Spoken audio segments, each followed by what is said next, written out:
करके रखना उसको, और उनकी आवाज़ अपने हिसाब से ऐसा रखना।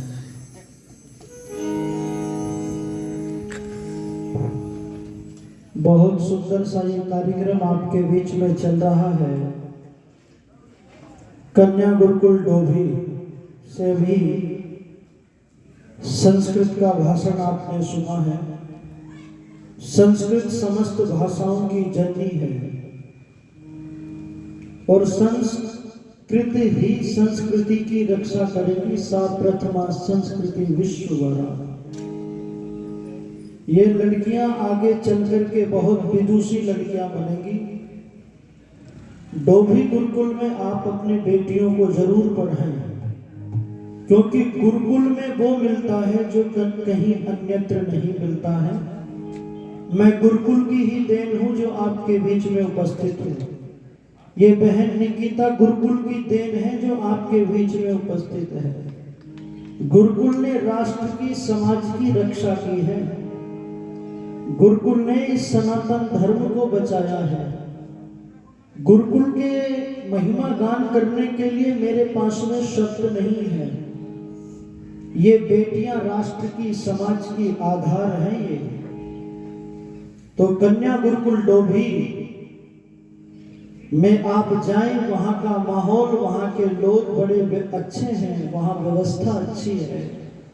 गुरुकुल में जरूर अपनी बेटियों को पढ़ाएं। माताओं बहनों से मैं निवेदन करूंगा कि बेटियों को यदि समग्र उन्नति करना चाहते हो, उनको अच्छा बनाना चाहती हैं, तो निश्चित रूप से गुरुकुल ही एक रास्ता है। नान्य पंथा विद्यते अनाय, और कोई दूसरा मार्ग तो है ही नहीं विकल्प के रूप में। तो इन बहनों को मेरी बहुत शुभकामनाएं। ये विद्या और तप करके अपने जीवन का निर्माण करें, अपने गुरुकुल का नाम करें, ऐसी मेरी मंगल कामना इनके साथ में है। और अब थोड़ी सी देर में आपके बीच में अपने कुछ भजनों से आपके बीच में थोड़ी सी चर्चा साझा करूंगा। सभी एक बार पवित्र ओम का उच्चारण करेंगे। आलस प्रमाद को छोड़ करके सत्संग को बड़ी अवधान के साथ में, सजगता के साथ में आप सुनेंगे, ऐसा मेरा आपसे निवेदन है।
दुनिया से प्यार कौन करे।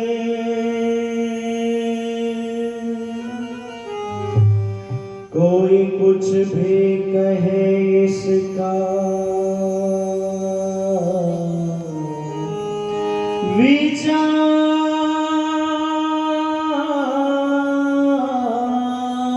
कौन करे। छोड़ दी तेरे भरोसे ही भंवर में नैया, मूड माझी से विनय बार बार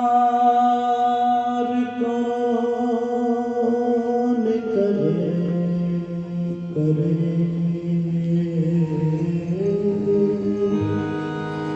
मांगना है जो वही मांग लेगा तुमसे प्रकाश।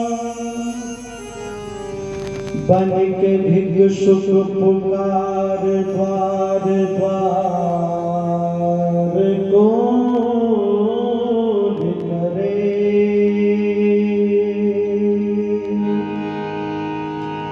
और ये महकती बगिया, ये मस्त नजारे,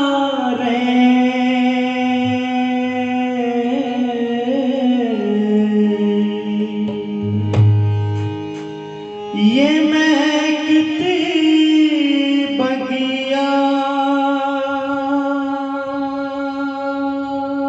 ये मस्त नजारे,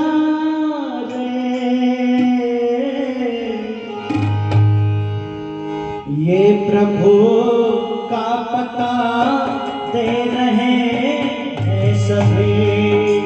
प्रभु का पता दे रहे हैं सभी। ये महकती बगिया, ये मस्त नजारे, ये महकती बगिया, ये मस्त नजारे, प्रभु का पता दे रहे हैं सभी। प्रभु का पता दे रहे हैं सभी। ये महकती बगिया, ये मस्त नजारे, प्रभु का पता दे रहे हैं सभी। प्रभु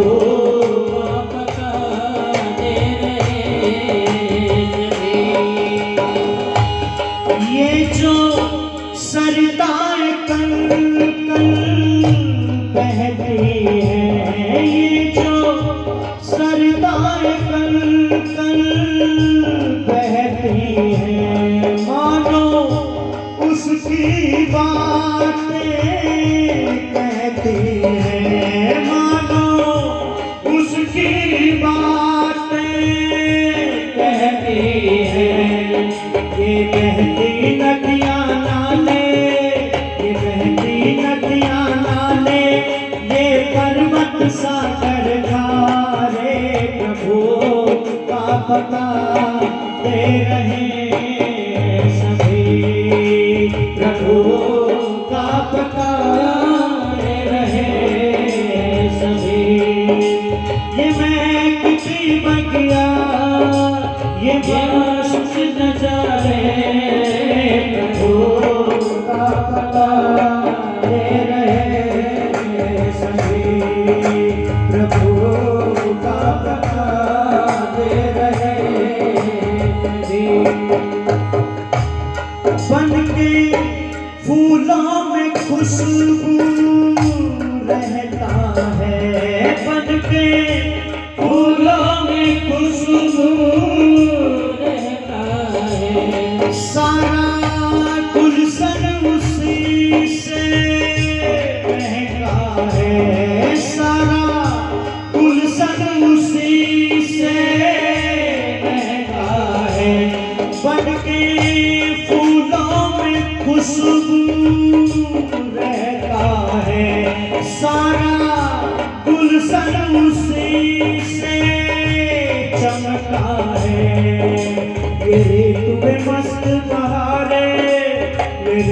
मस्त बारे ये पंछी प्यारे प्यारे, प्रभु का पता दे रहे हैं सभी, प्रभु का पता दे रहे हैं सभी।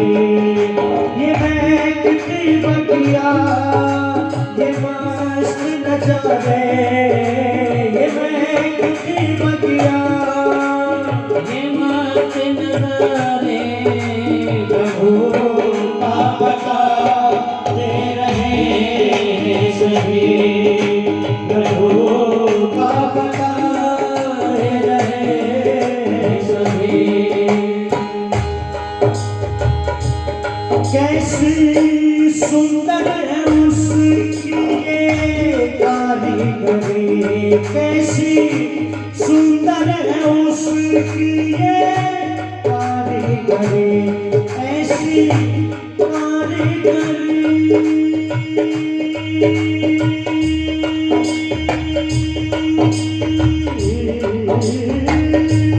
ऐसी कारीगरी ना किसी ने करी, ऐसी कारीगरी ना किसी ने करी।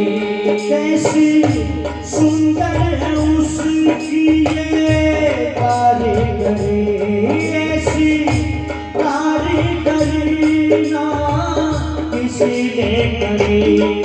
जगपाल आर्य प्राणी सारे रूप तुम्हारे हमारे, प्रभु का पता दे रहे हैं सभी, प्रभु का पता दे रहे हैं सभी। ये महकती बगिया ये मस्त नजारे, ये महकती बगिया ये मस्त नजारे, प्रभु का पता दे रहे हैं सभी, प्रभु का पता दे रहे हैं सभी। उस प्रभु का पता दे रहे हैं सभी, प्रभु का पता दे रहे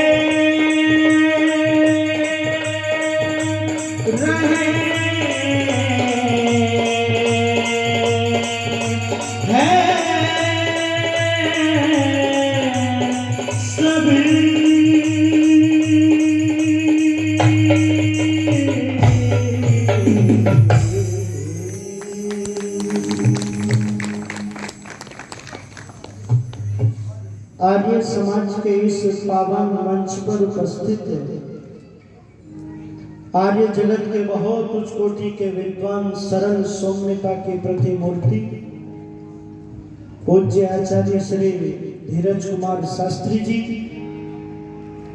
बहुत अच्छी भजनों उपदेशिका जो पूरे देश में जाकर के प्रचार करती हैं। बहन निकिता आर्य जी, मोहिनी आर्य जी, और हमारे मध्य में उपस्थित है ऋषि भक्त देशभक्त सूबेदार जी, हमारे बहुत अच्छे कलाकार साथी भाई सुरेंद्र आर्य जी और दूसरे भाई विक्रम जी बहुत सुंदर जो है संगत कर रहे हैं। और इस साउंड के बहुत अच्छे मास्टर, बहुत अच्छे कलाकार भाई राकेश जी, इस आर्य समाज के हमारे प्रधान जी, मंत्री जी, कोषाध्यक्ष जी, आदरणीय हमारे श्री आज के हमारे जो अतिथि भी हैं हमारे नंदराम जी हिसार से आए हैं, उनका भी स्वागत।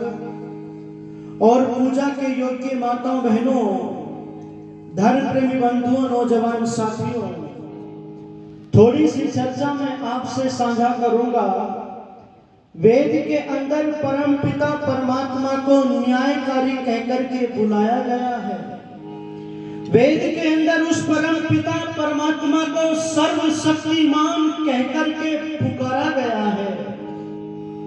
वो न्यायकारी है और ऐसा न्याय करता है, ऐसा न्याय करता है, सबके कर्मों का ठीक ठीक फल देता है, ना किसी को कम न किसी को ज्यादा देता है, और उस परम पिता परमात्मा की न्याय व्यवस्था में सब लोगों का खाता है, सब लोगों का खाता है। और जो जैसी करनी करता उसको वैसा ही फल पाता है, वो वैसा ही फल पाता है।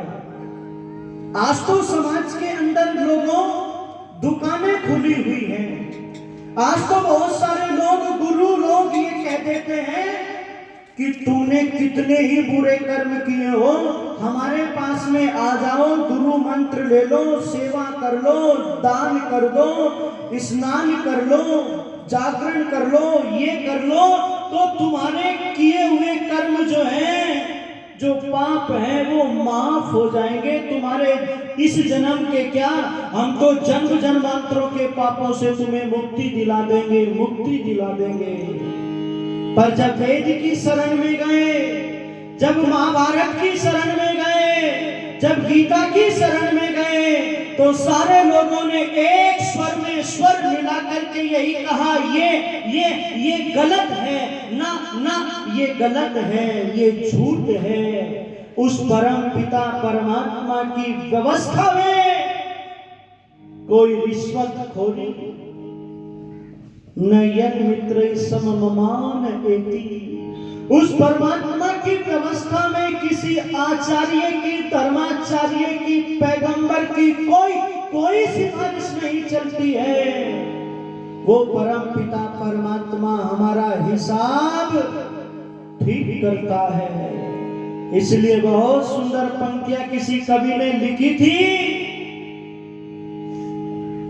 कि रचा है सृष्टि को जिस प्रभु ने,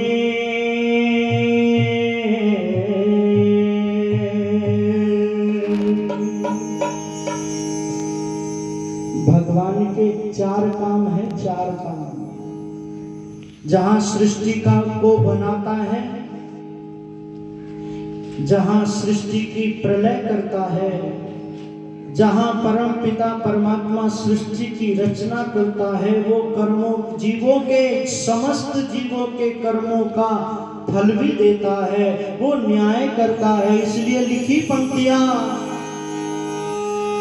रचा है सृष्टि को जिस प्रभु ने,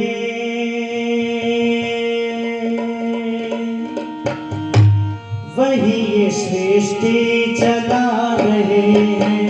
रचा है सृष्टि को जिस प्रभु ने, वही ये सृष्टि चला रहे हैं। जो पेड़ हमने लगाया पहले, जो पेड़ हमने लगाया पहले, उसी का फल हम अब पा रहे हैं। रचा है सृष्टि को जिस प्रभु ने, वही ये सृष्टि चला रहे हैं।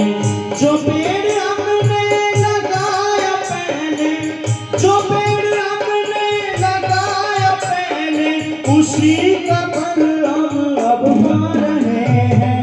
रचा है सृष्टि को जिस प्रभु ने, वही ये सृष्टि चला रहे हैं। रचा है सृष्टि को जिस प्रभु ने, वही ये सृष्टि चला रहे हैं।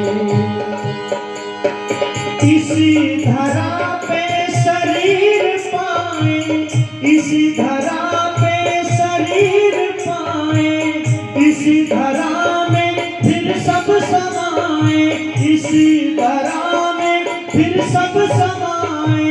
है सत्य नियम यही प्रभु के, है सत्य नियम यही प्रभु के। एक आ रहे हैं, एक जा रहे हैं।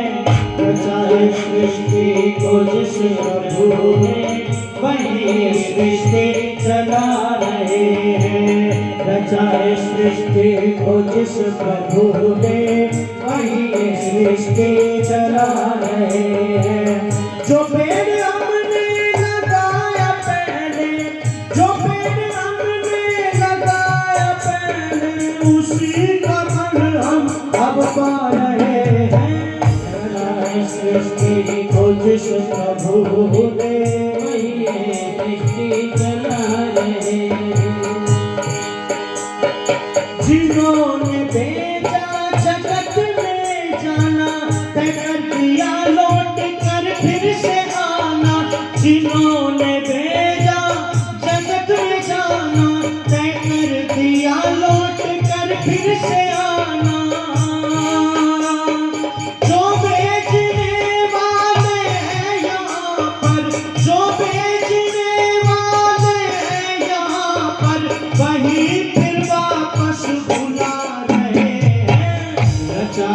सृष्टि को जिस प्रभु ने वही ये सृष्टि चला रहे हैं। जो पेड़ हमने लगाया पहले, जो पेड़ हमने लगाया पहले, उसी का फल हम अब पा रहे हैं। रचा है सृष्टि को जिस प्रभु ने वही ये सृष्टि चला रहे हैं। रचा है सृष्टि को जिस प्रभु ने वही ये सृष्टि चला रहे हैं। रचा है सृष्टि को जिस प्रभु ने वही ये सृष्टि चला रहे हैं। वही ये सृष्टि चला रहे हैं। वही ये सृष्टि चला रहे।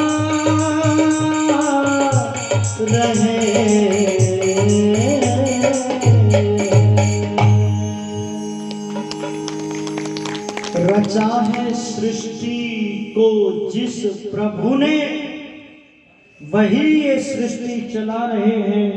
आदरणीय सूबेदार जी 100 रुपए देकर के सम्मानित कर रहे हैं। सूबेदार जी का बहुत बहुत आभार। निवेदन करने चला हूं, जो पेड़ हमने लगाए पहले उसी का फल हम अब पा रहे हैं। जो जन्म जन्मांतरों में हमने कर्म किए हैं, शुभ अशुभ कर्म, उन कर्मों के परिणाम स्वरूप व्यक्ति को जाति, आयु और भोग मिलते हैं। सति मूले तद विपाको जात्या आयुर्भोगा। पतंजलि का ये सूत्र कर्म फल व्यवस्था को समझा रहा है और कह रहा है दुनिया के लोगों, कर्म फल से और उसके प्रभाव से डरो डरो। कर्म फल का जो प्रभाव है वो दूर तक जाता है, दूर तक। महाभारत का युद्ध इस बात का साक्षी है, इस बात का उदाहरण है लोगों। ये जो महाभारत जैसा युद्ध हुआ है, इस युद्ध में पूरे विश्व की हानि हुई है, पूरे विश्व की हानि हुई है। और महर्षि दयानंद जी लिखते हैं कि ये जो महाभारत के युद्ध में बड़े बड़े योद्धा, बड़े बड़े ऋषि मारे गए हैं, उसकी भरपाई कभी ना हो सकेगी, उसकी भरपाई कभी ना हो सकेगी। बहुत सारी अस्त्र विद्या और बहुत सारी कलाएं इस महाभारत के युद्ध में खप गई, या यूं कहिएगा समाप्त हो गई, समाप्त हो गई। कर्म फल व्यवस्था को समझना दर्शन का सूत्र कहता है, कर्मणो गहनो गति। कर्म की गति बड़ी गहन है। उस परम पिता परमात्मा की व्यवस्था से, उसकी नजर से कोई बच नहीं सकता। पर ये जो मानव है ना, मानव ये दुनिया से डरता है, दुनिया से, पर दुनिया वाले से नहीं डरता। पर डरो, वो परम पिता परमात्मा बड़ा जबरदस्त है, उसकी लाठी की मार दिखाई नहीं देती, पर बहुत बहुत गजब की मार उसकी लाठी की होती है। लोगों, मैं निवेदन करने चला था, महाभारत काल में श्लोक आता है, अवश्यमेव भोक्तव्यम कृतं कर्म शुभाशुभम्। किए हुए शुभ और अशुभ कर्मों का फल व्यक्ति को निश्चित ही भोगना पड़ता है। भोग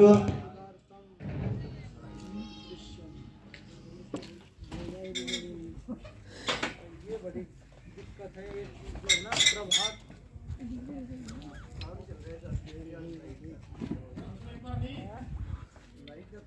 चेंज करना बड़ा वाली लाइट की आ जा फिर उसको बनाने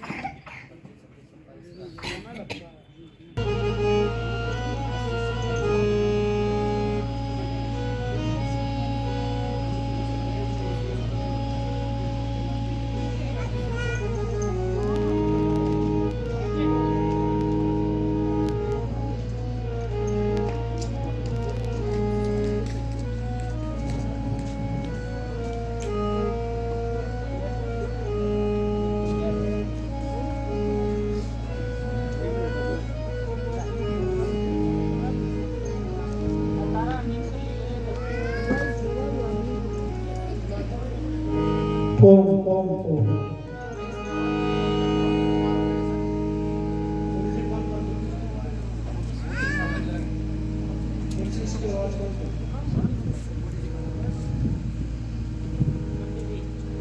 ओम ओम।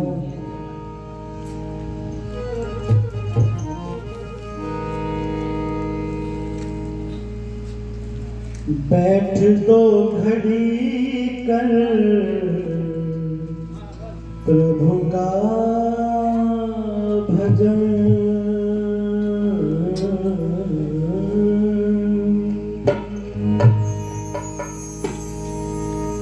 बैठ दो घड़ी कर प्रभु का भजन,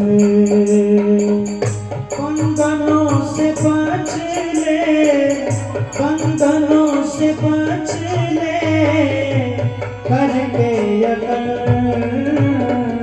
बैठ दो घड़ी कर प्रभु का भजन, हो बैठ दो घड़ी कर प्रभु का भजन,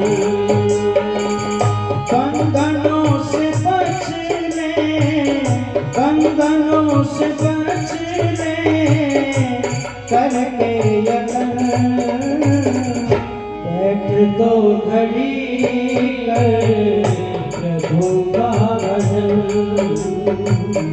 बैठ दो घड़ी कर प्रभु का भजन,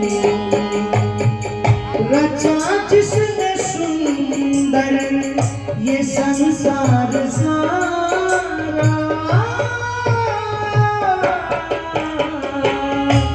संसार सारा रचा जिसने सुंदर ये संसार सारा, जगत में उसी का है सब पसारा, गीत गा उसी के, गीत गा उसी के तू होके मगन,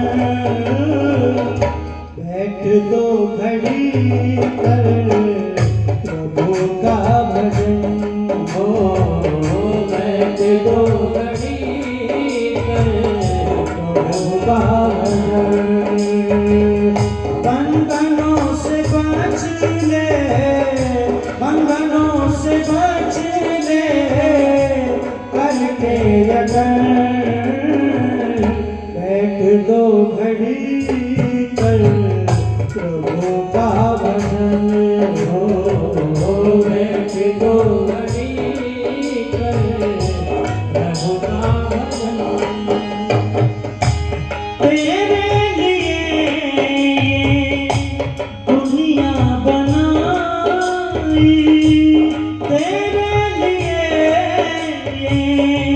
दुनिया बनाई, तेरे बाग की सब चीजें बनाई, तेरे बाग की सब चीजें बनाई, कृपा कितनी की है, कृपा कितनी की है जरा कर मनन,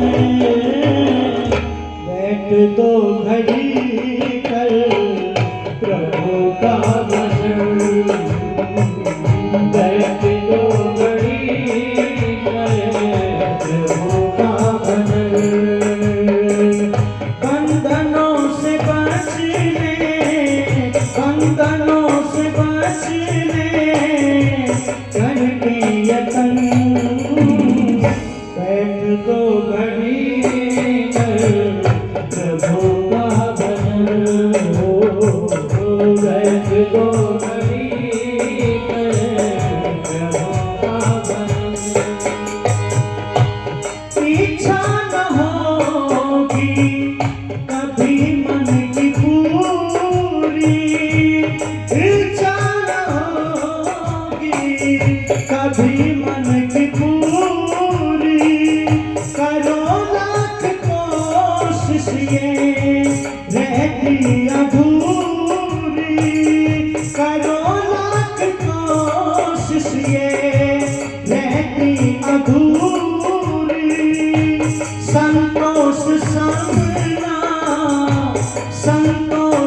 सामना कोई और घर, बैठ दो घड़ी कर प्रभु का भजन,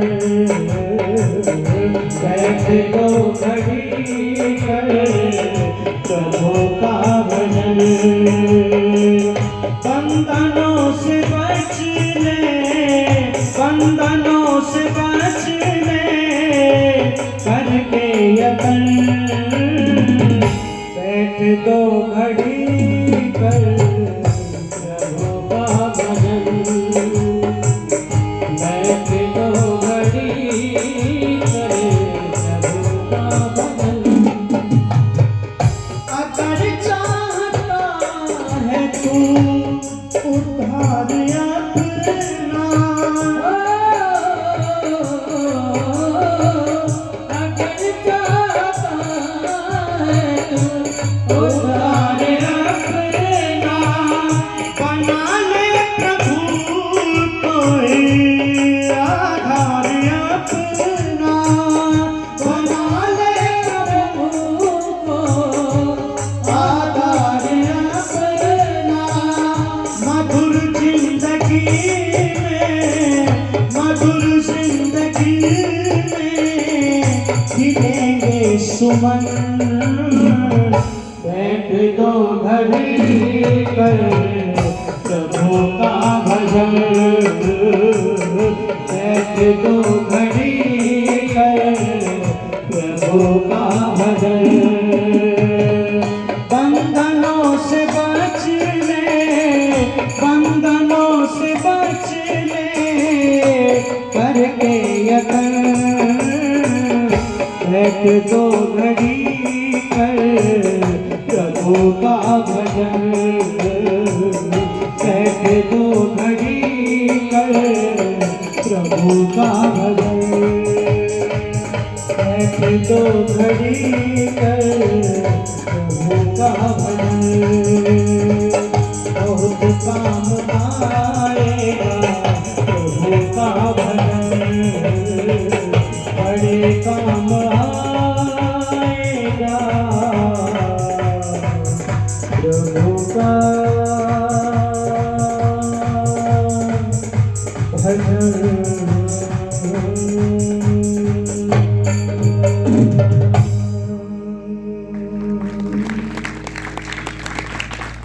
तेरे लिए ये दुनिया बनाई और तेरे भोग की सारी चीजें बनाई।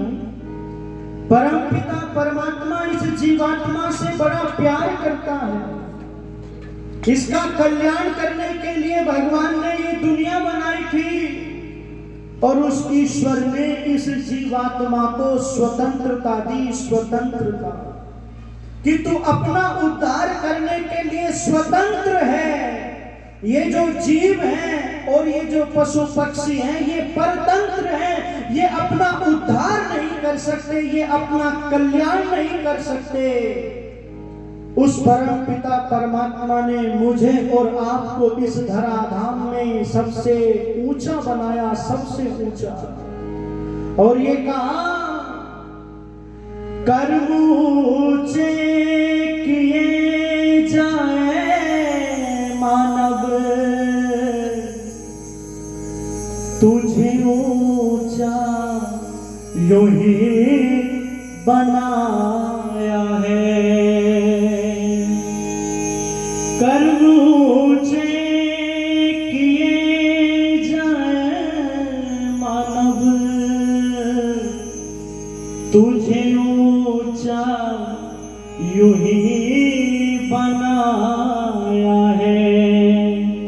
अन्य प्राणी हैं जितने दुनिया के, शेष नीचे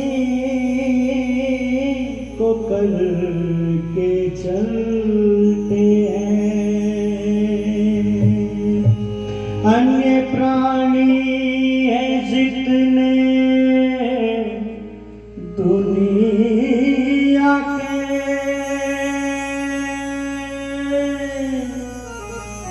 शेष नीचे नीचे को करके चलते हैं। जब से तेरी दया की दृष्टि है, मेरे जीवन में सुख की वृष्टि है। तेरे चिंतन से मन के मंदिर में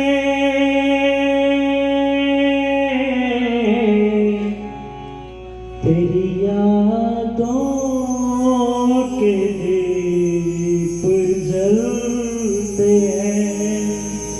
भगवान ने मुझको ऊंचा बनाया है और संसार में जितने प्राणी हैं वो अपना सर नीचे को करते हैं, करके चलते हैं, और एक मानव को ही ऊंचा बनाया है। इसका सर ऊंचा है, ये सीना, ये सर ऊंचा करके चलता है। इसके लिए कहा कि उद्यानम ते पुरुषम, अपने जीवन को ऊंचा उठाना। और ऊंचा कब उठेगा? शुभ कर्मों के संग्रह से, नेकी की कमाई से ये मानव का जीवन ऊंचा उठता है। इस मानव की उन्नति होती है। ये मानव महामानव बन जाता है जब अच्छे कर्मों को करता है, जब कर्मनिष्ठ होकर के निष्काम कर्म करता है, परोपकार के काम करता है, तो लोग उसको याद करते हैं, लोग उसको अपना आदर्श बना लेते हैं, उसको अपना आदर्श बना लेते हैं। अस्तु में निवेदन करने चला था कि कर्म फल व्यवस्था, हम दुनिया से डरते हैं पर दुनिया वाले से नहीं डरते। पर सीसीटीवी के कैमरे लगे हुए होते हैं स्थान स्थान पर। व्यक्ति वहां जाकर के बड़ा सावधान होकर के रहता है और दूसरे को भी सावधान करता है कि सीसीटीवी का कैमरा लगा हुआ है, कोई गलत काम मत कर देना, अपने चेहरे को ठीक रखना, कुछ गलत मत बोल देना। सीसीटीवी के कैमरे जहां पर है, पर ध्यान देना, ये जो सीसीटीवी का कैमरा है, इससे भी जबरदस्त कैमरा वो परमपिता परमात्मा का है। सीसीटीवी के कैमरे में अगर बिजली ना हो, करंट ना हो, तो वो काम नहीं कर सकता, वो देख नहीं सकता। पर ध्यान देना, परमपिता परमात्मा हमको देखता है, हमारी बात को सुनता है, हमारे सारे कर्मों को देखता है वो परमपिता परमात्मा।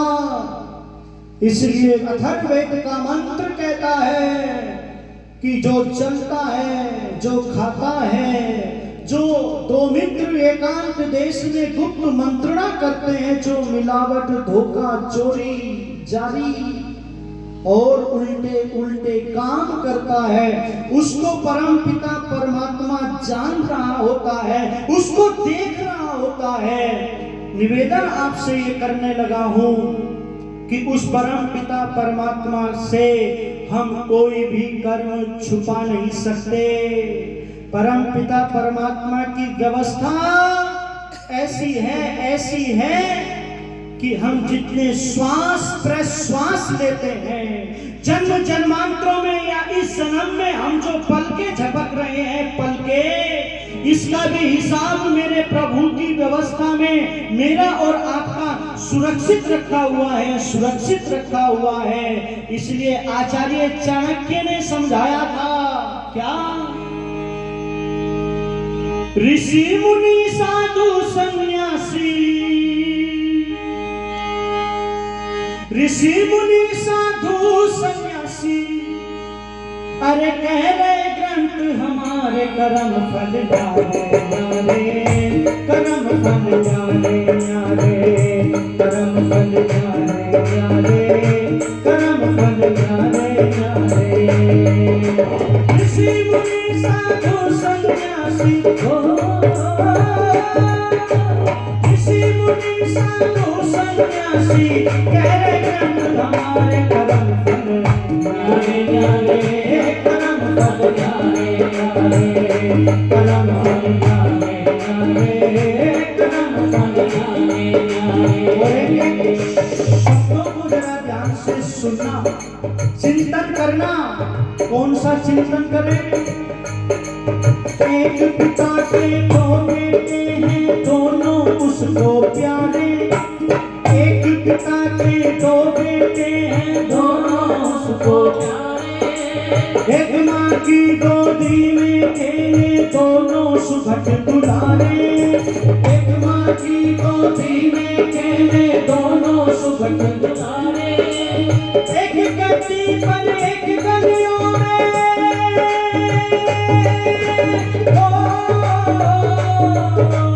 एक गद्दी पर एक गलियों में फिरता हाथ पसारे। करम फल न्यारे, करम फल न्यारे, करम फल न्यारे। ऋषि मुनि साधु सन्यासी, ऋषि मुनि साधु सन्यासी, कहले व्यक्त हमारे करम फल न्यारे न्यारे, करम फल न्यारे, करम फल न्यारे न्यारे, करम फल न्यारे। एक के घर पर छाया करते सूरज चांद सितारे। एक के घर पर छाया करते सूरज चांद सितारे।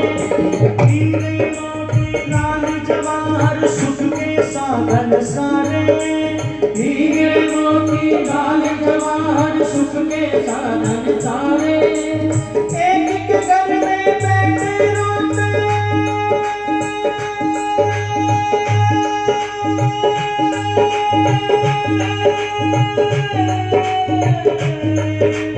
एक के घर में बैठे रोते, माता पिता दुखियारे। करम फल न्यारे, करम फल न्यारे, हे करम फल न्यारे, करम फल न्यारे।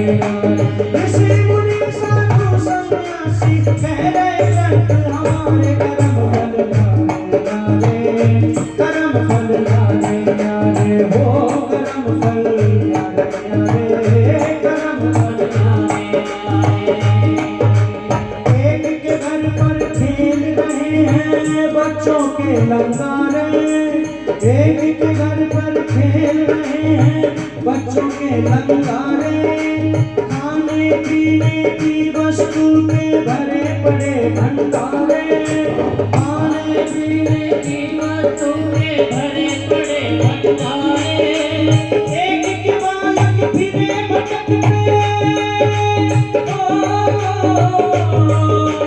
एक के बालक फिरे भटकते हो, रोटी के नारे। करम फल न्यारे, करम फल न्यारे, हो करम फल न्यारे, करम फल न्यारे।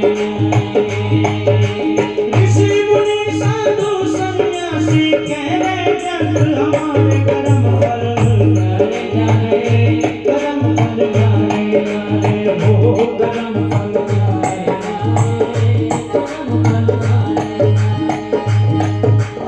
एक के घर डोली से उतरी दुल्हन अंग सवारे।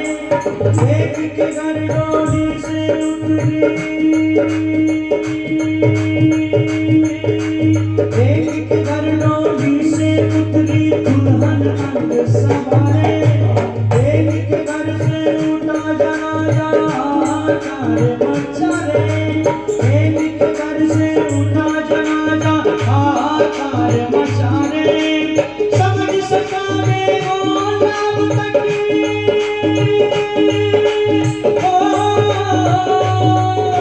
समझ सका रे वो नाम तक, तेरे अजब नजारे। करम फल न्यारे, करम फल न्यारे, न्यारे,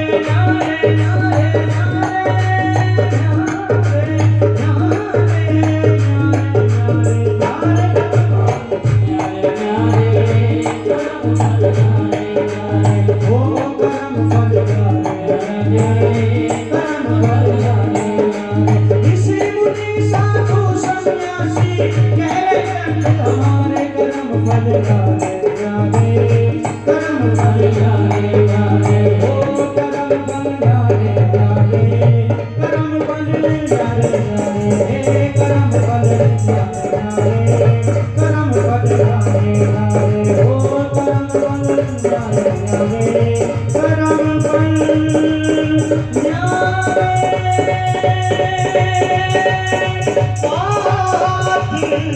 पसारे समझ सका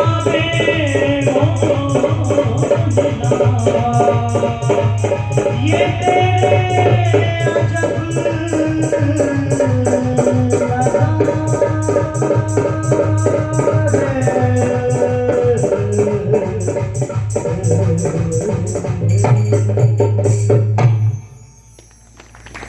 समझ सका बेमौन ना अब तक तेरे अजब नजारे। एक पिता के दो बेटे हैं लोगों, आपने देखा होगा। उनके भरण पोषण में, उनके पालने में, उनको संस्कारित करने में कोई कमी नहीं छोड़ते, पर एक अपने कर्मों के कारण गद्दी पर रहता है, अच्छे ऊंचे स्थान पर अच्छी कमाई करता है, और दूसरा बेटा गलियों में हाथ पसारे गलियों में घूमता है। आपने देखा होगा एक घर में तो मृत्यु हो गई है, मृत्यु, एक के घर में रुदन मचा है, शोक है, और एक के घर में खुशियां हैं, खुशियां। पुत्र का जन्म हो गया तो डीजे बज रहे हैं, पुत्र का जन्म होगा मिठाइयां बट रही हैं। ये भगवान की व्यवस्था है। भगवान नवश इकट्ठा ही लेंगे पानी। भगवान तेरी महिमा क्या खूब निराली है, और एक घर में अंधेरा है, एक घर में दिवाली है, दिवाली। इसलिए ये जो वेद का मंच है ना, ये आर्य समाज का मंच है। ये आपको पाखंडों से बचाता है, बचाता, कुरीतियों का विरोध करके वेद के पथ पर ले जाता है, राम और कृष्ण के बताए मार्ग पर लेकर के जाता है, आपको पाखंडों से बचाता है। क्योंकि आज का जो दौर है, माताएं बहनें पाखंडों में फंसी हुई हैं, और मेरे देश का नौजवान दुर्व्यसनों में फंसा हुआ है, बुराइयों में फंसा हुआ। कैसे देश का उद्धार होगा? ऋषिवर देवयानंद जी ने इन हालातों को देखा था, और ऋषि ने कहा था वेद का मंत्र बोलते हुए, देखो तुम्हें भगवान ने ऊंचा बनाया है, तुम्हें भगवान ने कर्म करने में स्वतंत्र किया है, इसलिए श्रेष्ठ तमाय कर्मणा, अपने जीवन के अंदर हमेशा कर्म अच्छे करना। भगवान तुम्हारे उन अच्छे कर्मों के का फल निश्चित रूप से देगा। कर्मण्येवाधिकारस्ते मा फलेषु कदाचन। तुम कर्म करते चलो, भगवान के ऊपर छोड़ दो, और भगवान कभी किसी की मेहनत, कभी किसी की मजदूरी नहीं रखता है। भगवान आज नहीं तो कल, कल नहीं तो परसों भगवान जरूर देता है। ना तो देर है ना अंधेर है, तेरे कर्मों का सारा फेर है, सारा फेर है। उस ऋषिवर देवयानंद जी ने पाखंडों की जड़ें हिला दी थी। उस ऋषि ने बहुत सुंदर पंक्तियां किसी हरियाणवी कवि ने लिखी थी, मुझे याद आती हैं। खुल गई रे पाखंडियों की पोले,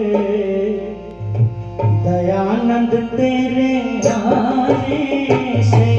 खुल गई रे पाखंडियों की पोले, दयानंद तेरे आने से। खुल गई रे पाखंडियों की पोले, दयानंद तेरे आने से। खुल गई रे पाखंडियों की पोले, दयानंद तेरे आने से। जो कहते थे गंगा में पितर डूब गए थारे, जो कहते थे गंगा में पितर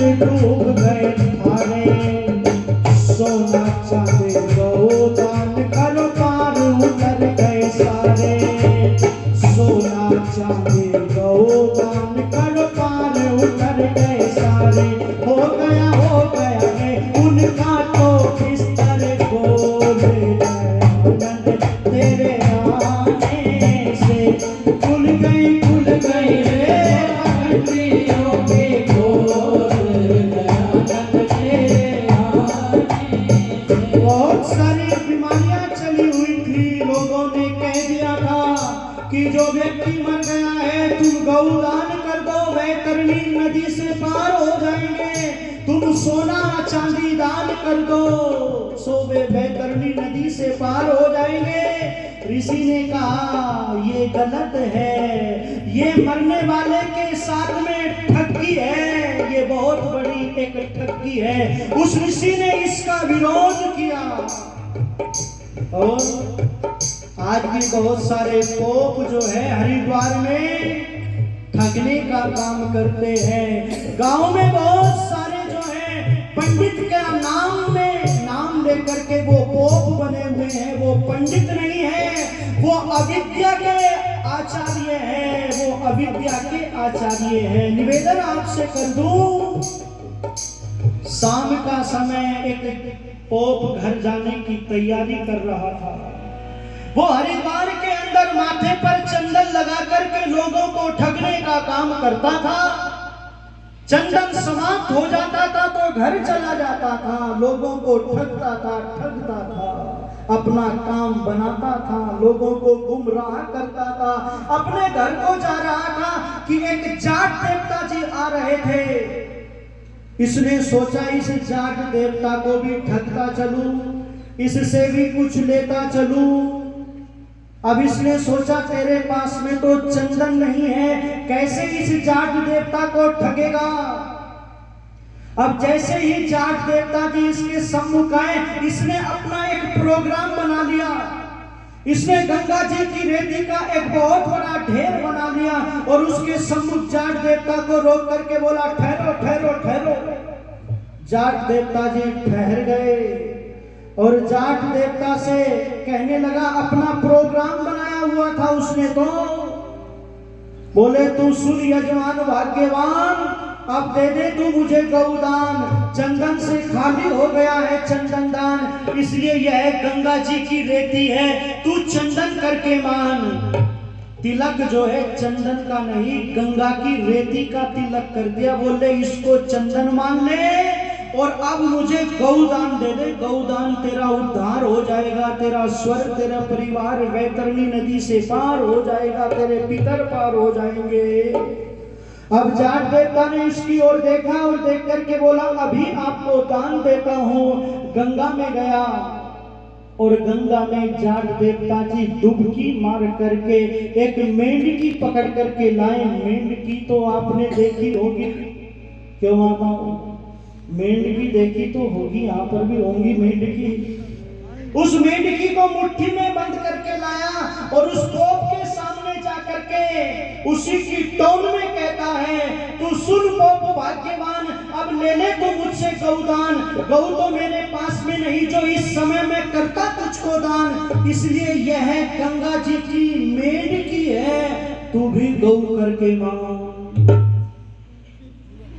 अब पोप ने देखा आज तेरा पाला किसी गलत व्यक्ति से पड़ गया, वहां से चंपत हो गया।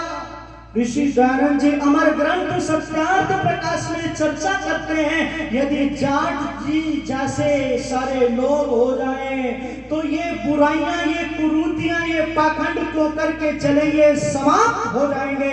ऋषि ने सत्यार्थ प्रकाश के अंदर जाट जी कह करके जाट को आर्य बताया है, ईश्वर भक्त, देश भक्त बनाया है, बताया है, निवेदन करने लगा हूं। और एक बीमारी थोड़ा ही है, और भी बहुत सारी बीमारियां चली हुई थी। कौन सी?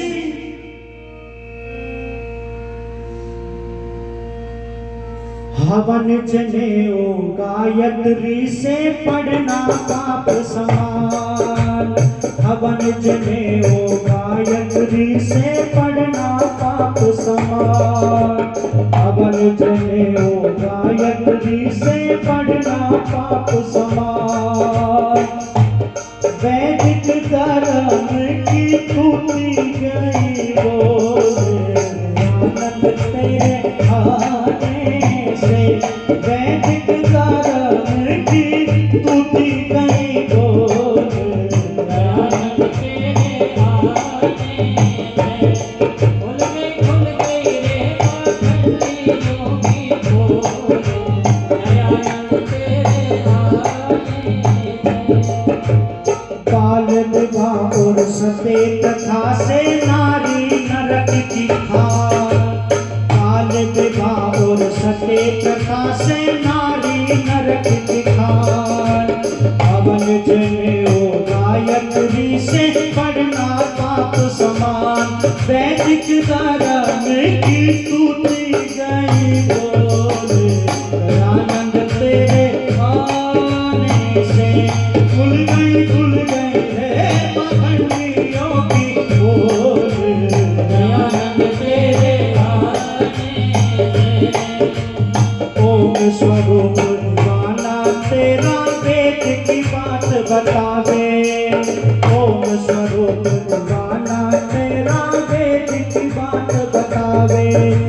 डोंगी और पाखंडियों की धज्जियां खूब उड़ावे, इन डोंगे और पाखंडियों की धज्जियां खूब उड़ावे। सत्यार्थ प्रकाश मिला अनमोल, दयानंद तेरे आने से खुल गई रे पाखंडियों की पोल, दयानंद तेरे आने से खुल गई रे पाखंडियों की पोल, दयानंद तेरे आने से खुल गई रे पाखंडियों की पोल, दयानंद तेरे आने से वैदिक नारायण की टूटी गई बोल, दयानंद तेरे आने से ईश्वर तेरे आने से, दयानंद तेरे आने से, दयानंद तेरे आने से।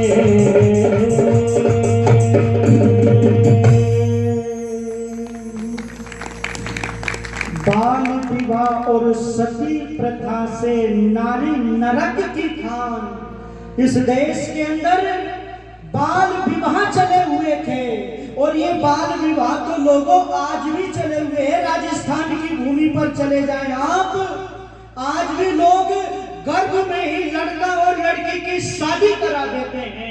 अभी मैं गया वहां पर राजस्थान के अंदर अगस्त में प्रचार करने के लिए 7 दिन के लिए, वहां पर एक शिव गुरुकुल कन्या गुरुकुल है वहां पर, तो वहां पर छोटी छोटी लड़कियां पढ़ रही हैं आचार्य के सानिध्य में। आचार्य जी ने मुझे बताया कि शास्त्री जी ये जो बेटी है ना बेटी, इसकी शादी हो गई, शादी अभी ये चौथी क्लास में है, इसकी शादी कर दी, और जिसके साथ में शादी की है ये तो गुरुकुल की शिक्षा ले रही है, ये तो गुरुकुल में संध्या हवन जनेऊ धारण कर रही है, वेद का पाठ वेद पढ़ रही है, शास्त्रों को पढ़ रही है, और जिसके साथ में इसका विवाह हो रहा है वो इससे उल्टा है, उल्टा।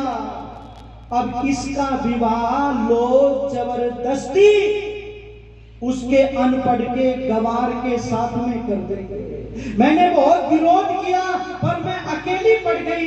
कई लड़कियों की तो शादी मैंने बहुत लोगों को बाहर से बुला करके करवाई, पर कई बार जो है मैं शिथिल पड़ गई। उसके साथ में वो आचार्य पीएचडी डॉक्टर लड़की की शादी, उसके साथ में आज भी ये प्रथा चली हुई है लोगों। ये ऋषि दयानंद का जादू दिखाई देता है। ऋषि राज तेरा तेज चहुं ओर छा रहा है, और तेरे बताए हुए मार्ग पर ये संसार आ रहा है। इस बाल विवाह का अगर किसी ने विरोध किया, किसी ने जहर के प्याले पिए इस बाल विवाह को रोकने के लिए, किसी ने नारी का जो सम्मान आगे बढ़ाया, वो लोगों, वो महर्षि स्वामी दयानंद जी ने इस नारी जाति को पूज्य बताया, इस नारी जाति को मां जगदम्बा के स्थान पर आसीन कर दिया उस ऋषि ने। धन्यवाद। मैं निवेदन करने लगा हूं कि ऋषिवर देवदयानंद जी जो है बहुत उच्च कोटि के संत थे। ऋषिवर देवदयानंद जी महाराज ने नारी जाति के गौरव को बढ़ाया। मैं निवेदन, हमारे आदरणीय बलराज जी जो है 100 रुपए देकर के सम्मानित कर रहे हैं। बलराज जी का बहुत आभार। किसी ने नारी को ये कहा कि इसमें आत्मा नहीं होती, आत्मा। किसी ने नारी को ये कहा ये पैरों की जूती है। किसी ने ये कहा ढोल गवार शूद्र पशु नारी ये सब ताड़न के अधिकारी। और इस चौपाई को लेकर के वर्तमान समय में बहुत बड़ा जो है तूफान आया हुआ है। इस पर बहुत बड़ी चर्चा हो रही है। लोग कह रहे हैं रामचरितमानस को जला दो, ये शूद्रों का, ये नारी जाति को शिक्षा के द्वार बंद करता है। पर कुछ लोगों ने कहा ये जो तारण का शब्द है ये शिक्षा के लिए प्रयुक्त हुआ है। निवेदन करने लगा हूं। किसी ने ये कहा इनको जितना पीटो उतना कम, किसी ने कहा ये भोग की वस्तु है। पर जब वो नारी ऋषि के सामने गई है, जब ऋषि से पूछा गया तो उसने कहा अरे ये नारी यत्र नार्यस्तु पूज्यन्ते रमन्ते तत्र देवता, ये नारी तो जो है घर की जो है देवी है। देवी जिन घरों के अंदर नारी का सम्मान, इन देवियों की पूजा होती है। और वेद कहता है कि नारी तो राष्ट्र की आधार है, वेद कह रहा है। निवेदन करने लगा हूं, उस नारी ने वकील बनकर के जितनी वकालत तुम्हारी की है, जितने भी संत आए सब अपनी बात कहते रहे, जितने भी संत आए, पर ऋषि दयानंद एक ऐसा संत आया जिसने तुम्हारी बात रखी, वेद की बात रख करके तुम्हारे गौरव को बढ़ाया। उस ऋषि ने तुम्हारे गौरव को बढ़ाया और बदले में उस ऋषि को जहर मिला। बदले में ईंटें और पत्थर सांप फेंक करके मारे उस ऋषि के। पर वो ऋषि वो धैर्य का धनी व्यक्ति था, वो ऋषि क्षमाशील व्यक्ति था। निवेदन आपसे कर दूं, उस ऋषिवर देवदयानंद जी ने नारी जाति को साम्राज्य बना करके रख दिया। उस नारी जाति ने मां जगदम्बा के स्थान पर ब्रह्मा स्त्री ही ब्रह्मा बभू विथा कह करके नारी जाति का जो है यत्र तत्र उस ऋषि ने प्रशंसा की है। उस ऋषि ने माताओं बहनों तुम्हारा गौरव बचाया है, तुम्हारी लाज रखी है। जो बाल विवाह हो जाता था उनको सती कर दिया जाता था, उनको विवाह नहीं करने दिया जाता था। पर ऋषि दयानंद जी ने उजड़ी मांगे फिर से बसा दी, उजड़ी मांगे फिर से सजा दी। जिनके पाँव में ना पायल थी ना बिंदिया मुख पर, ऐसी अबलाओं की फिर मांग सजा दी तूने। और दूसरा कृष्ण तुझे कहने को जी करता है, जी चाहता है, बुझती हुई वेद सम्मा फिर से जला दी तूने, फिर से जला दी तूने, फिर से जला दी तूने। मुझे गीत की पंक्तियां याद आती है। ऋषि के उपकारों को भूल गए हम लोग, ऋषि के बलिदानों को भूल गए हम लोग। और डंके की चोट पर कहता हूं, नारी जाति को जो सम्मान इस सनातन धर्म में मिला है, वो सम्मान नारी जाति को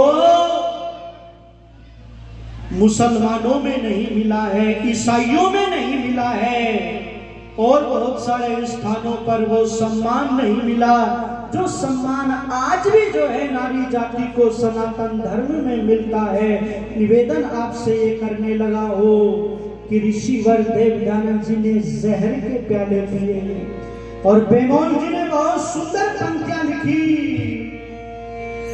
जिनकी खातिर में ऋषि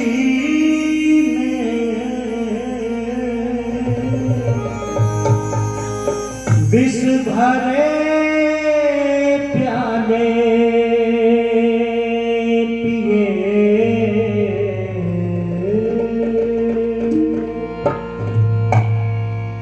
वो सभी कुछ भूल गए उसने जो एहसान किए।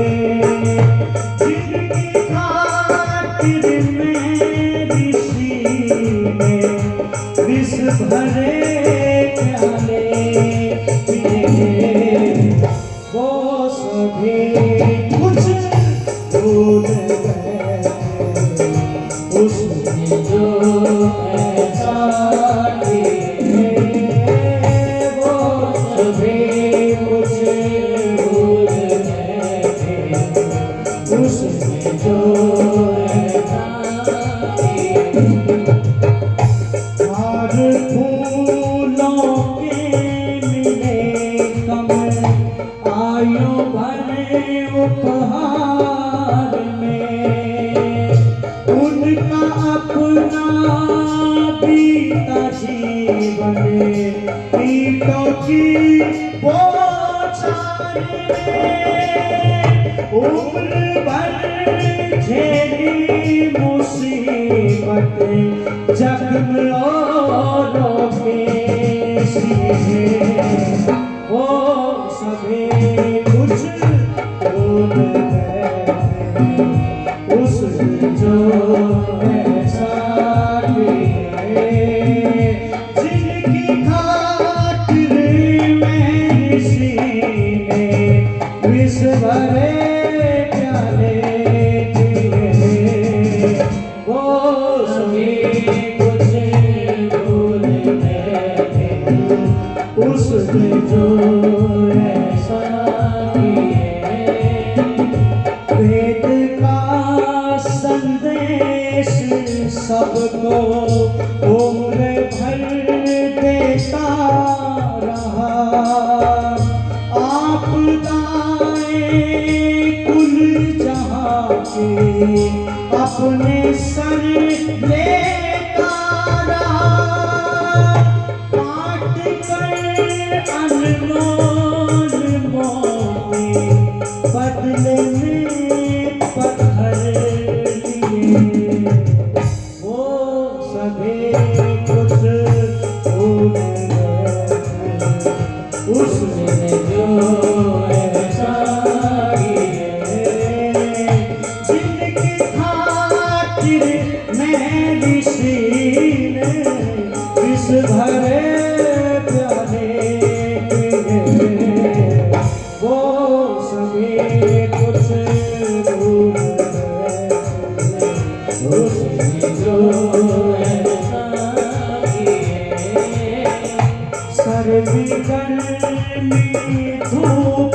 छाया में भी वो चलते रहे पर्वतों की चोटियों को चीर कर बढ़ते रहे गिर पड़े भूखे कहीं फिर उठ खड़े हो चल गए वो सभी कुछ भूल गए उसने जो ऐसा किए वो सभी कुछ भूल गए उसने जो ऐसा किए जब तलक बेमोल तन में श्वास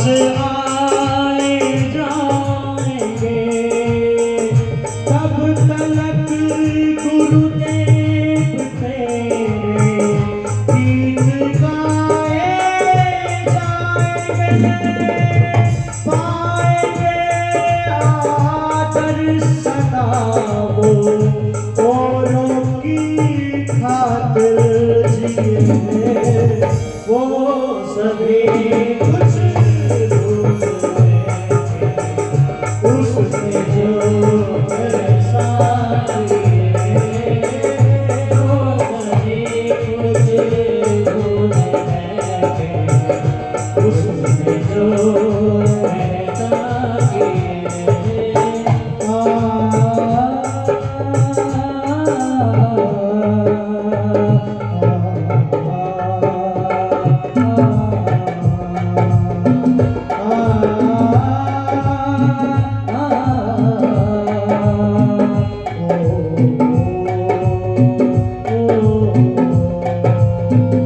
हम जिएंगे और मरेंगे ऐसी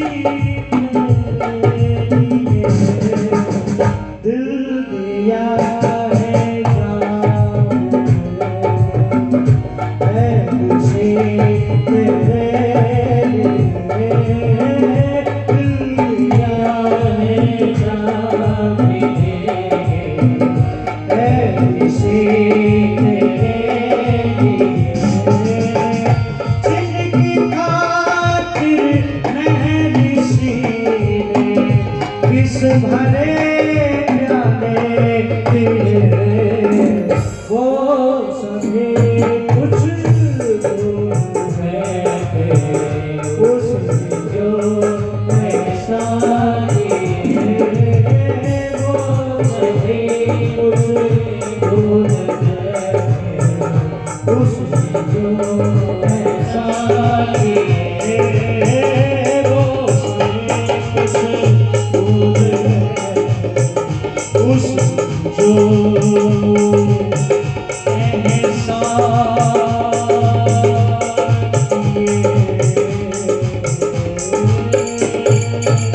बोलो महर्षि दयानंद की, बोलो स्वामी ब्रजानंद की, बोलो राघव की, बोलो माधव की। निवेदन आपसे करने चला हूं, उस ऋषि ने जब समाज का उपकार करने के लिए अपने जीवन को लड़ाया तो उस समय पर ऋषि को किसी ने भोजन भी करने के लिए नहीं दिया था। कई दिनों से भूखे हैं ऋषि दयानंद जी, 2 दिन से भूखे हैं ऋषि दयानंद जी। और एक किसान के खेत में जाकर के बैठ गए, बैंगन का खेत था किसान का। ऋषि भूखे हैं 2 दिन से और प्रतीक्षा कर रहे हैं कि किसान आएगा, किसान से अनुमति मांग करके बैंगन खाऊंगा। क्या गजब का त्यागी संत था, क्या गजब का देवता था, क्या गजब का योगी था वो व्यक्ति ऋषि। कहते हैं सुबह हो गई है और किसान खेत पर आया है। किसान ने एक योगी को देखा तो देख करके बड़ा प्रभावित हुआ और ऋषि के पास में पहुंच गया। स्वामी जी आप यहाँ पर ठहरे हुए हैं, बताइए मेरे लायक सेवा। बोले किसान मैं 2 दिन से भूखा हूँ, क्या 2 बैंगन तोड़ करके खा सकता हूँ, क्या 2 बैंगन मिल सकते हैं? किसान ने कहा स्वामी जी आपको अधिकार था मेरे बैंगन, मेरे खेतों के बैंगन तोड़ने का आपको अधिकार था।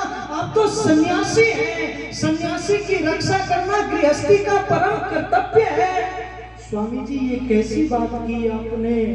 तो कहा नाना किसी की अनुमति के बिना कोई चीज ग्रहण करना ये सन्यासी को के लिए शोभा नहीं देता, ये चोरी का के अंतर्गत आ जाता है।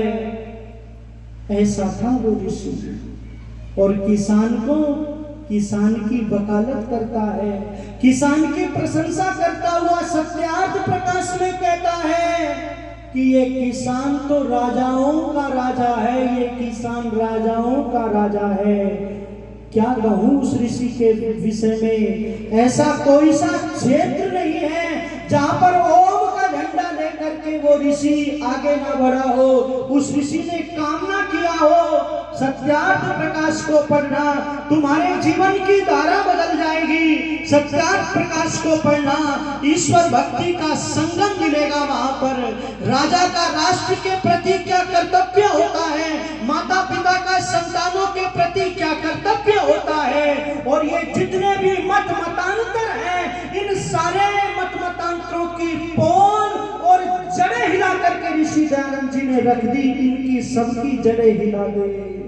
लोगों धरती के तख्ते पर अगर कोई साहसी आदमी था, कोई पराक्रमी आदमी था जिसने कुरान की जड़ें हिलाई, जिसमें जंगली पुस्तक कहने का साहस कुरान को अगर किसी ने कहा तो वो ऋषि दयानंद जी ने कहा है, ऋषि दयानंद जी ने कहा है। और एक निवेदन आपसे कर दूं, कब देश में उन्नति होगी, कब शांति होगी देश के अंदर, तो सुनो जब ईसाई अपनी क्रूरता को छोड़ देंगे।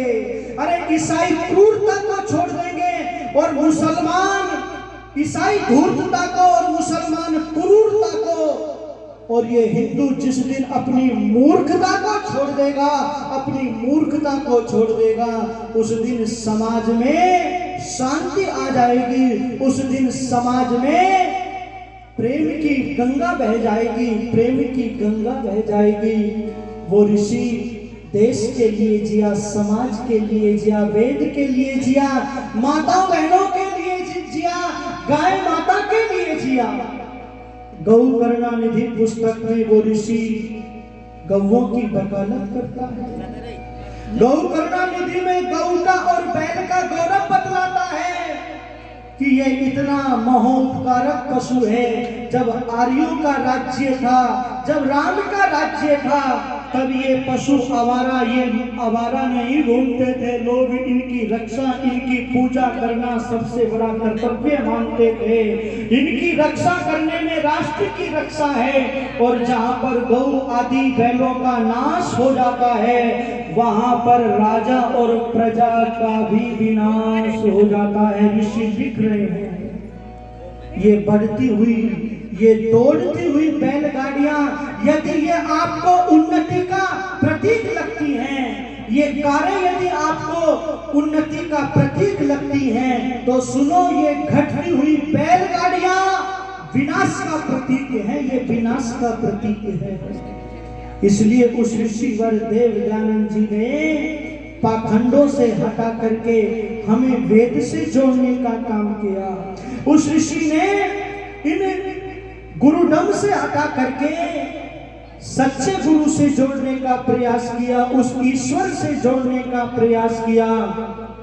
और उस ऋषि ने बदले में जहर के प्याले पी करके वो हमें वेद का प्याला पिलाता रहा, वेद का प्याला पिलाता रहा, इस संस्कृति की रक्षा करता रहा।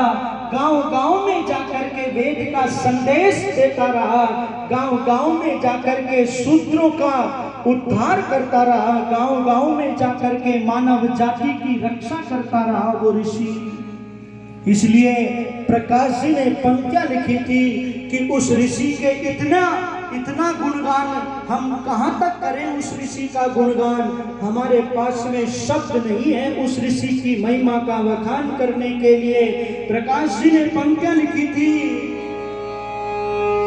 जय जय ऋषिवर हे दयानंद, जय जय ऋषिवर हे दयानंद, ऋषि दयानंद गुरु दयानंद, ऋषि दयानंद गुरु दयानंद, जय जय ऋषिवर हे दयानंद, जय जय ऋषिवर हे दयानंद, जय जय ऋषिवर हे दयानंद, ऋषि दयानंद गुरु दयानंद, ऋषि दयानंद गुरु दयानंद, जय जय ऋषिवर हे दयानंद, जय जय ऋषिवर हे दयानंद, जय जय ऋषिवर हे दयानंद।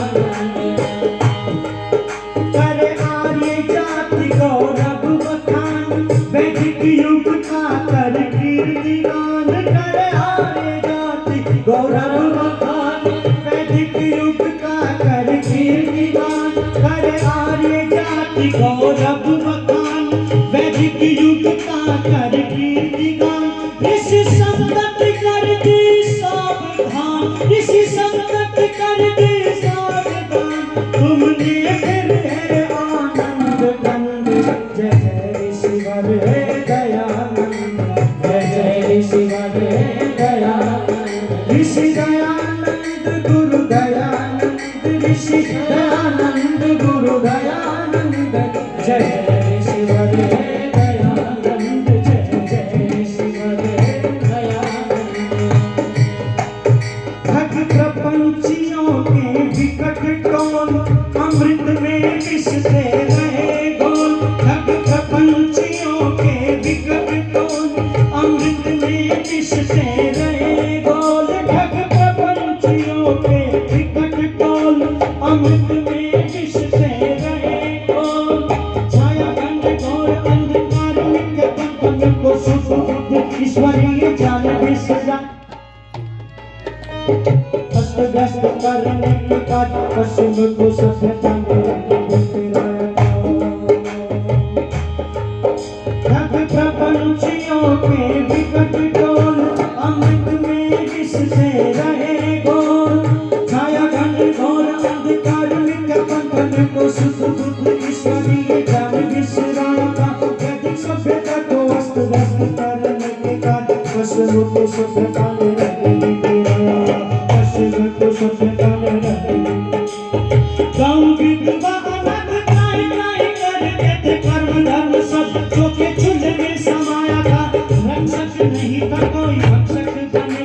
था, ऐसे घोर संकट में दयानंद आया था, ऐसे घोर संकट में दयानंद आया था जी, ऐसे घोर संकट में दयानंद आया था। ठग प्रपंचियों के विकट कौन, अमृत में घिसते रहे कौन, जय वेद धर्म की बोल बोल, जय वेद धर्म की बोल बोल, कर बोल सकल काटे को बंद, जय जय ईश्वर हे दयानंद, जय जय ईश्वर हे दयानंद, ऋषि दयानंद गुरु दयानंद, ऋषि दयानंद गुरु दयानंद, जय जय ईश्वर हे दयानंद, जय जय ईश्वर हे दयानंद।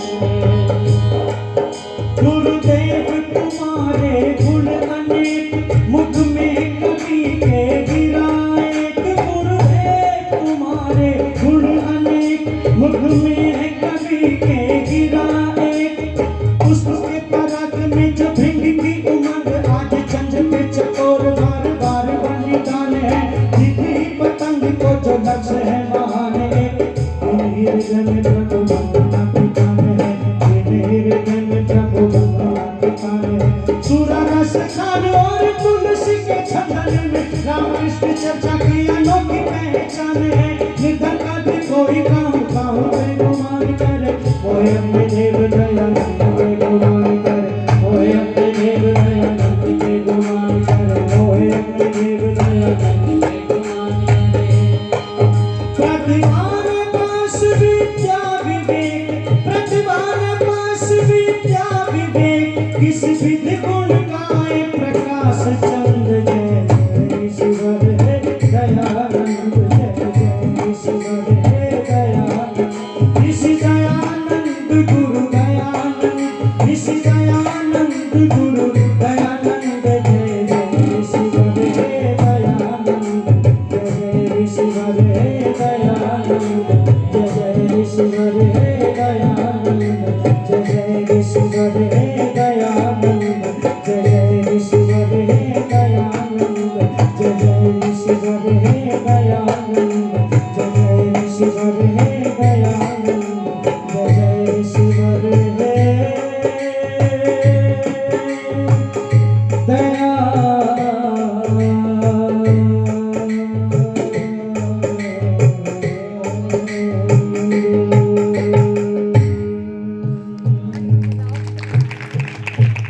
ठग प्रपंचियों के विकट डोर, अमृत में विष थे रहे घोर, छाया घन घोर अंधकार मिथ्या पंथन को, शुद्ध बुद्ध ईश्वरीय ज्ञान बिसराया था, और वैदिक सभ्यता को अस्त व्यस्त करने के कार्य पश्चिम कुसभ्यता ने रंग बिखराया था।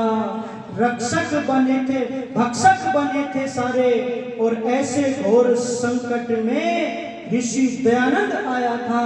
उस ऋषि दयानंद ने आकर के हमको जो है वेद का मार्ग से जोड़ करके ये कहा कि आओ आओ लौट चले वेदों की ओर। और ये आर्य समाज के नियम में लिखा कि वेद का पढ़ना पढ़ाना सुनना सुनाना सब आर्यों का परम धर्म है, और अविद्या का नाश और विद्या का प्रकाश करना ये आर्यों का मुख्य उद्देश्य है। संसार का उपकार करना उस ऋषि वर का जो चिंतन है, उस ऋषि का जो दर्शन है वो पूरे विश्व के लिए है, पूरी मानवता के लिए है। उस ऋषि ने किसी के साथ में कोई भेदभाव नहीं किया है, उसने मानवता की बात की है। उसने इस लोगों को प्रेम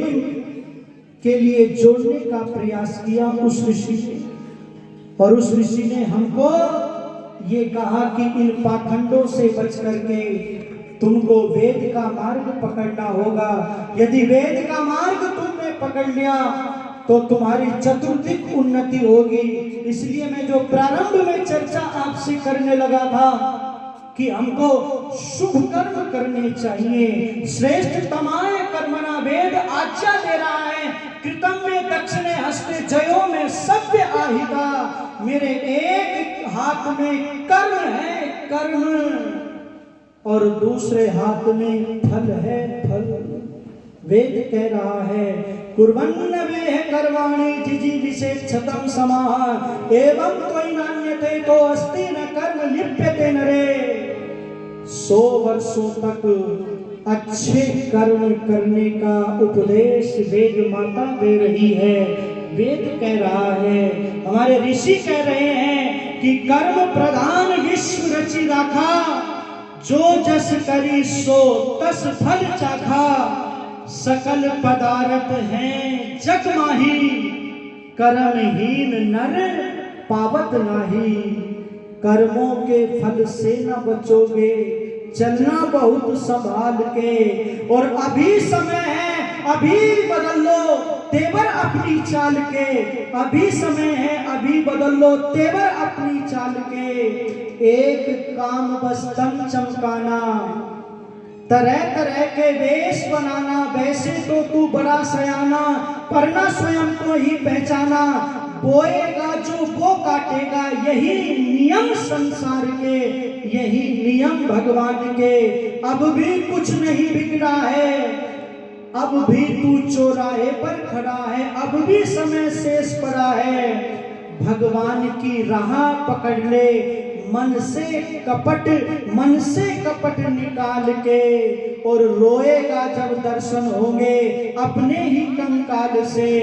मैं निवेदन करने लगा हूँ, उस भगवान की व्यवस्था में हमें अच्छे कर्मों की पूंजी काम आती है। अच्छे कर्मों की पूंजी व्यक्ति को अपने जीवन के अंदर संग्रह करनी चाहिए, क्योंकि किए हुए शुभ और अशुभ कर्मों का फल निश्चित रूप से भोगना पड़ता है।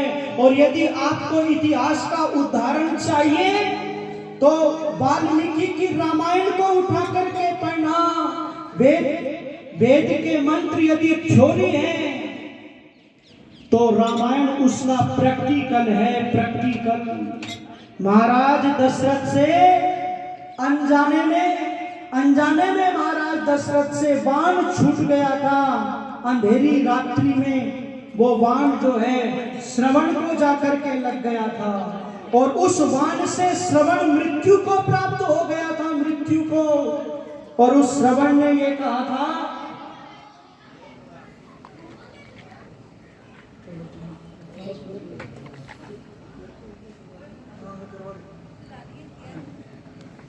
तो मैं निवेदन करने चला था आपसे, बस 1-2 मिनट में वाणी को समेट लेता हूं, क्योंकि समय काफी हो गया है। 4:30 होने वाले हैं, लगभग 2.25 घंटा मुझे हो गए हैं बोलते हुए।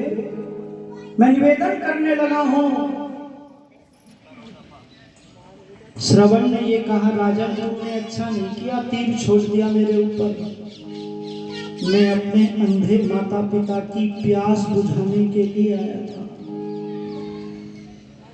ध्यान से सुनना इस घटना को, बहुत जबरदस्त घटना है ये।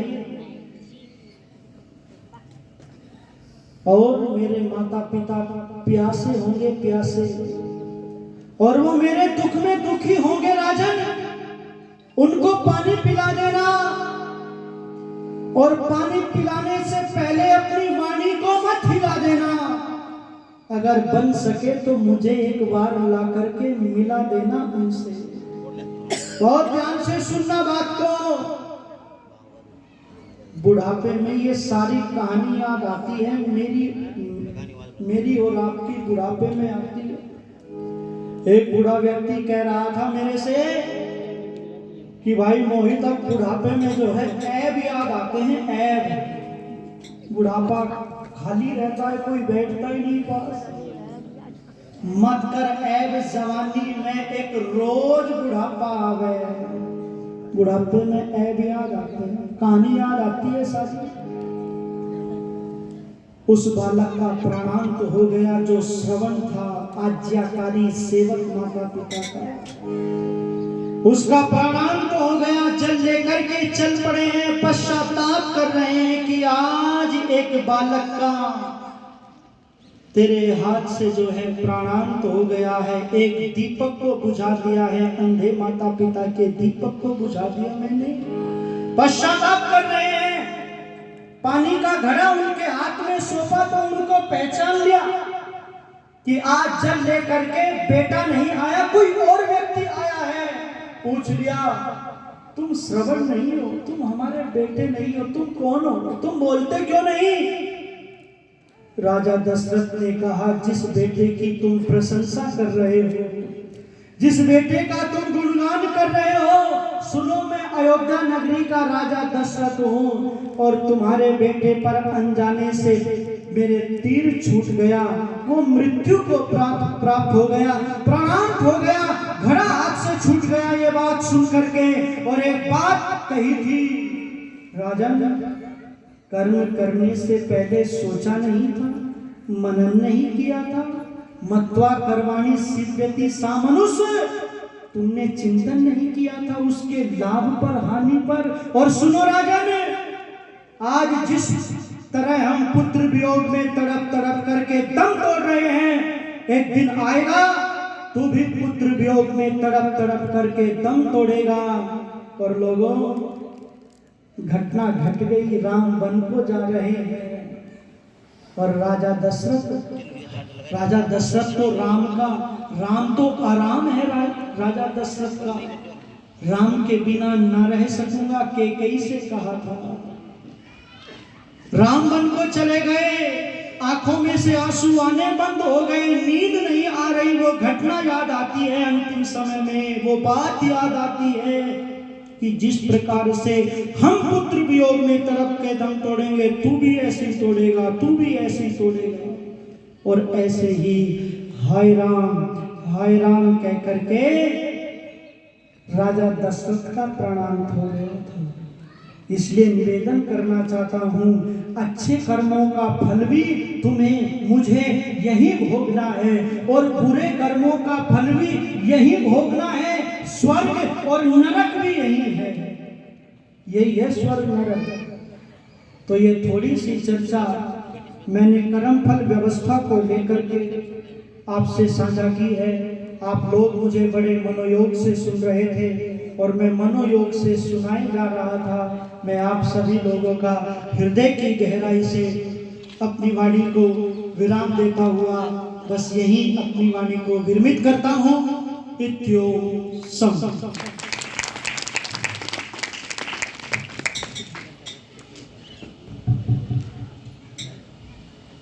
बहुत ही आदर के योग्य मोहित शास्त्री जी, आर्य समाज के महान विद्वान, इन्होंने अपनी प्रतिभा का परिचय आपके सामने दे दिया है। लगातार 2.5 घंटे से इतने मधुर सुर और संगीत के साथ इन्होंने आपके सामने 2.5 घंटे से लगातार बोल करके अपने भजनों से हमें मंत्रमुग्ध किया है।